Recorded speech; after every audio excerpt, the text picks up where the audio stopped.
My name is Matt Mathai, and I'm a general paediatrician working at the Bradford Teaching Hospitals Trust and with the Born in Bradford programme. Bradford is a city rich in its ethnic, religious and cultural diversity, but a city like many others facing formidable challenges. All of us want to make a difference for the children we serve, yet despite advances in science and technology, our target outcomes seem intractable. We see increasing numbers of children attending our hospitals with exacerbations of chronic conditions like asthma, a rise in non-communicable diseases in our clinics, and an ever-increasing demand on mental health services and social care. So where should we be expending our efforts to improve child health today? As paediatricians, it's tempting to focus our efforts on treating the sick within the walls of our clinics and hospitals. It's where our knowledge, skills, and experience traditionally lie. However, if we stand back and consider the complex problems we face and the trends over recent decades, it is clear that we need to work smarter and focus our efforts on health and well-being, rather than on sickness. As paediatricians behind organizational boundaries, we can only contribute a little to the health and well-being of our children. If we want to make a lasting difference, our roles have to adapt and evolve. As a paediatrician, I'm reminded of our Royal College motto, which encourages us to see children and young people as our heritage. It's also important to remember they are our legacy to our adult colleagues and communities too. I don't think there has been a better or more important time to be a paediatrician. COVID has thrown an unforgiving spotlight on the inadequacies of our current systems. Report after report tell the same story, that inequality is unhealthy, that it can kill, and that it's not good for a nation. As health professionals, we've discovered that, on our own, we are powerless to make a difference. However, these challenges are providing the fertile soil for clinicians to reach out and consider more systemic, integrated approaches to improve the lives of local children.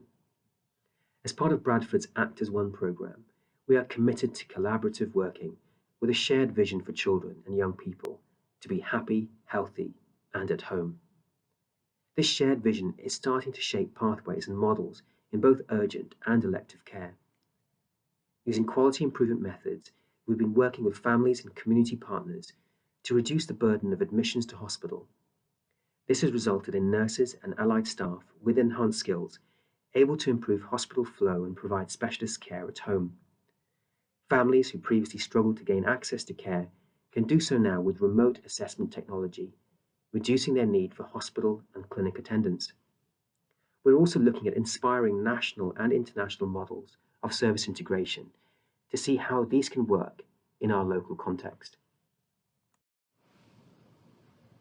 Over the last 13 years, I've worked as a diabetologist in Bradford, and in that time, I've seen a fourfold rise in the incidence of type 2 diabetes in South Asian children. The majority of our young people with diabetes fall into the lowest quintile for social deprivation. They also come from 2 neighbourhoods in the city. Working with children, the local community and voluntary sector, we're developing a co-produced alternative to outpatient clinics that does not focus on compliance with medication, weighing scales and meal plans, but on growing foods, enjoying the outdoors, learning to cook, peer support, and accessible walks around the local community. The importance of schools in child health has never been so evident as during the pandemic, with paediatricians calling for schools to stay open. An open letter and petition to the government stated that schools were a vital point of contact for public health services, safeguarding, mental health support, vaccinations, special therapies, free school meals, physical activity, and early years services. And it ended with the stark warning that we could be failing a generation if we didn't take schools seriously. Working with Mark and Care and colleagues at BIB, we are calling for the Royal College and others to act together in a way that is accountable to the populations and neighbourhoods we serve, and to make routinely connected data available to practitioners to inform health improvements. If we are serious, this work will have wide-reaching implications for training, the definition of our roles and titles, our working lives, and our ambitions for our communities, and how we work in this new open space together. It will have implications for where resources are channeled and how policy is written.